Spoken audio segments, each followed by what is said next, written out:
இது மசாலா தோசை நான் பண்ணது. இங்கே பாருங்கள் எப்படி இருக்குன்னு பாருங்கள். டடா டட செம்ம முறுமுறுன்னு இருக்கா. இது எப்படி செய்யறதுன்னு இப்போ காட்ட போகிறோம். ஓகே கட்டு.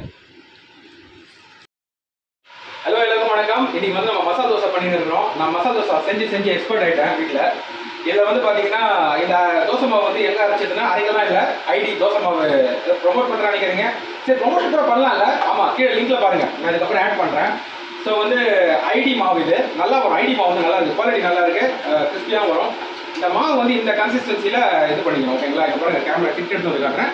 இது பார்த்தீங்களா இந்த மாதிரி குழம்பு பண்ணிக்கணும். வரும்போது இவ்வளோ தண்ணியாக இருக்காது, கொஞ்சம் தண்ணியை மிக்ஸ் பண்ணி நல்லா சுற்றிக்கணும்.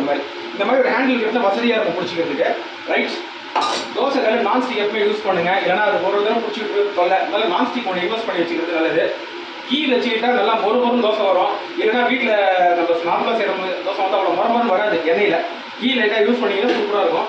இப்போ மசாலா தோசைக்கு கொஞ்சம் ஜாஸ்தியாக நம்ம கீ போட போகிறோம். அதுக்கப்புறம் இங்கே வந்து உருளைக்கிழங்கு நான் செஞ்சு வச்சுருக்கேன்.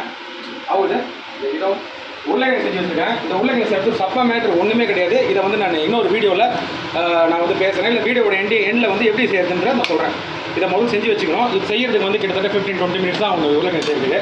உருளைக்கிழங்கு வேக வைக்கிறதுக்கு கொஞ்சம் டைம் எடுக்கும். பட் அதர்வைஸ் இது வந்து 15-20 மினிட்ஸ் தான். இந்த மாதிரி பக்கத்தில் வச்சுக்கணும். கடாய் இங்கே இருக்கும், இந்த இடத்துல வந்து தவா இருக்கும். ஓகேங்களா? இப்போ நம்ம என்ன பண்ண போகிறோம், தோசை வந்து ஊற்ற போகிறோம். அதுக்கு முன்னாடி ஒரு குடிக்கிற தண்ணியை குடிச்சு வச்சுக்கணும். ஓகேங்களா? குடிக்கிற தண்ணி கையை நல்லா க்ளீனாக வச்சுங்க. ஹைஜீன் வெரி ரொம்ப முக்கியம். அது ஃபஸ்ட்டு அப்படி தெளிக்கணும். இந்த கடையெல்லாம் பார்த்தீங்கன்னா தெளிப்பாங்க பார்த்தீங்களா, அந்த மாதிரி லைட்டாக தெளிச்சிக்கணும். இது ஏன் தெளிக்கிறோம் அப்படின்னா ஹீட்டுக்கு பாருங்கள் இவ்வளோ ஹீட் இருக்குது. இப்போ இந்த ஹீட் என்ன பண்ணணும்னா தெளித்து எடுத்து அப்படியே வாஷ் பேஷன் அப்படி கவுத்துக்கலாம். ஓகேங்களா? எனக்கு ஸ்டீல் வாஷ் பேசுங்க, பிரச்சனை கிடையாது. லைட்டாக அப்படி தெளிப்பேன். தெளிச்சிட்டோன்னு பார்த்தீங்கன்னா இன்னுமே ஹீட் இருக்குது. இந்த ஹீட் வந்து இந்த மாதிரி எடுத்துடணும். ரொம்ப நேரம் நாங்கள் இந்த வீடியோ ரெக்கார்ட் பண்ணுறதால ரொம்ப நேரம் விட்டுட்டதால கல் வந்து ரொம்ப ஹீட் ஆகிடுச்சு. தெளிச்சு பார்த்தீங்கன்னா தெரியும். ஓகே, இப்போ வந்து ஒரு நார்மலான ஹீட்டில் இருக்குது. தோசை திருச்சியில் வந்து சைடில் ஏதாவது ஒட்டி இருந்துச்சுன்னா தள்ளிடுவோம். தள்ளிட்டு ரெடி, கல் ரெடி. வந்து தோசையை வந்து ஊற்ற போகிறோம்.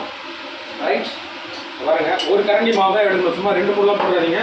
போட்டுட்டு அழகாக ஃபஸ்ட்டு ஒரு ரவுண்ட் அடிச்சுருங்க. நடுவில் கொஞ்சம் மாவை விட்டுட்டு அப்புறம் திருப்பி நடுவில் போயிட்டு அப்படியே கொஞ்சம் ரவுண்ட் அடிச்சு போட்டிங்கன்னா ஆட்டோமேட்டிக்காக வட்டமாக அழகாக தோசை வந்துவிடும். இது வந்து ஃபஸ்ட்டு லெவல். என்ன பண்ணுறீங்க, ஃப்ளேம் இன்க்ரீஸ் பண்ணிக்கணும். ஃப்ளேம் இன்க்ரீஸ் பண்ணியாச்சு. இங்கே பார்த்தீங்கன்னா டாக்கரே டெய்ரி எங்கிறத எடுத்து வந்துருக்காங்க. நல்ல கீ தான், அது வீட்டில் எப்படி வாங்குவாங்க. கீயோட கன்சிஸ்டன்சி பாருங்கள், திக்காலாம் இருக்கக்கூடாது, கொஞ்சம் ரைட்டாக அந்த மாதிரி இருக்கணும். அதுக்கப்புறம் இந்த கீயை எடுத்து பயந்துராதிங்க நிறையா போடுறோன்ட்டு. ஆக்சுவலாக உங்கள் லெவலுக்கு ஏற்ற மாதிரி போட்டுங்க. நம்ம வந்து என்ன பண்ண போகிறோன்னா அடடா என்னது ஓகே உஷாராக இருங்க, சேஃப்டி முக்கியம். நான் நிறையா போடுற மாதிரி தெரியும், ஆக்சுவலாக நான் நிறையா போடலை. ஓகேங்களா? 2 ஸ்பூன்லாம் போடலை, நான் 1 ஸ்பூன் தான் போட்டிருக்கேன். அதில் ஒட்டிட்டு இருக்கிறதால சரியாக வந்து போட்டிருக்கேன். இப்படி போட்டுட்டு அப்புறம் கொதிக்க ஆரம்பிக்கும். கம்மியாக கொதிக்க ஆரம்பிக்கும் போது லைட்டாக அப்படி ஹேண்டில் பிடிச்சி அப்படி திருப்பணும். இதுக்கு தான் வந்து நம்ம நான்ஸ்டிக் இந்த மாதிரி ஹேண்ட் இருக்கிறது வாங்கி வச்சுக்கோன்னா அப்படி சூப்பராக இதாகிடும். இதுக்கப்புறம் வந்து இது கொஞ்சம் வேகம். ஃபுல் ஃப்ளேமில் வச்சுருக்கேன். இந்த ஃப்ளேம் பாருங்கள் எப்படி கொதிக்குது பாருங்கள். இந்த ஃப்ளேமில் ஃபுல்லாக வச்சுருக்கேன். இது வந்து இப்போ என்ன ஆக போகுதுன்னா இந்த ரோஸ்ட் ஆக போகுது. இதை வந்து கொஞ்சம் ஃபாஸ்ட் ஃபார்வர்ட் பண்ணுவோம்.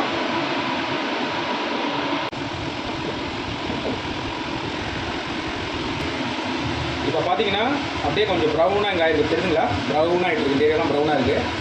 ரைட், இன்னும் கூட கொஞ்சம் டைம் வெயிட் பண்ணலாம் நம்ம. பட் வேணாம். என்ன பண்ணலான்னா இப்போ வந்து அந்த தோசையை வந்து திருப்ப போகணும். சிம்மில் வச்சுக்கிட்டேன், கொஞ்சம் லைட்டாக பிடிச்சிக்கிச்சு. அதனால் நான் பண்ண போகிறோம், தோசையை வந்து திரும்ப போகிறேன். ஓகே ரைட், முருவல் ஆகிட்டே வருது. நல்லா முருவல் ஆகிடுச்சு.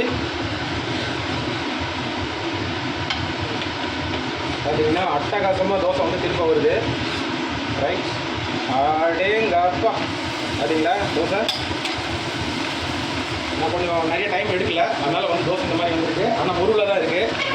இதை நீங்கள் கொஞ்சம் இது பண்ணிங்கன்னா நல்லாயிருக்கும். இப்போ வந்து என்னென்னா இதை நம்ம திருப்பி போட்டால் கொஞ்சம் ஃப்ளேம் இன்க்ரீஸ் பண்ணிப்போம். அதர் சைடு ஆஃப் த தோசாவும் கொஞ்சம் வந்து வேகணும். நம்ம கடையிலாம் பார்த்தீங்கன்னா ஃப்ளேம் வந்து பயங்கர அதிகமாக வச்சுருப்பாங்க. அதில் டக்குன்னு அது வந்து சூடாகிடும். அந்த மாதிரி இங்கே நம்ம பண்ண முடியாது.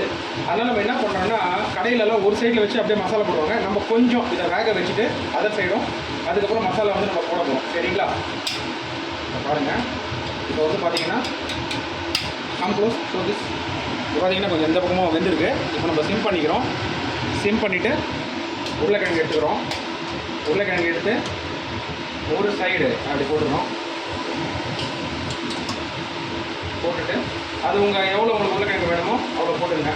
நான் கொஞ்சம் ஜாஸ்தியாகவே வைப்போம் உருளைக்கிழங்கு. ரீசன் என்னென்னா ஒரு டைமும் திருப்பியும் நம்ம போயிட்டு உருளைக்கிழங்கு தனியாக எடுத்துனா சாப்பிட்டு அப்படியே இதில் போட்டு முடிச்சிடலாம்னு சொல்லிட்டு பண்ணிடுவோம். ஒரு சைடு போட்டாச்சு.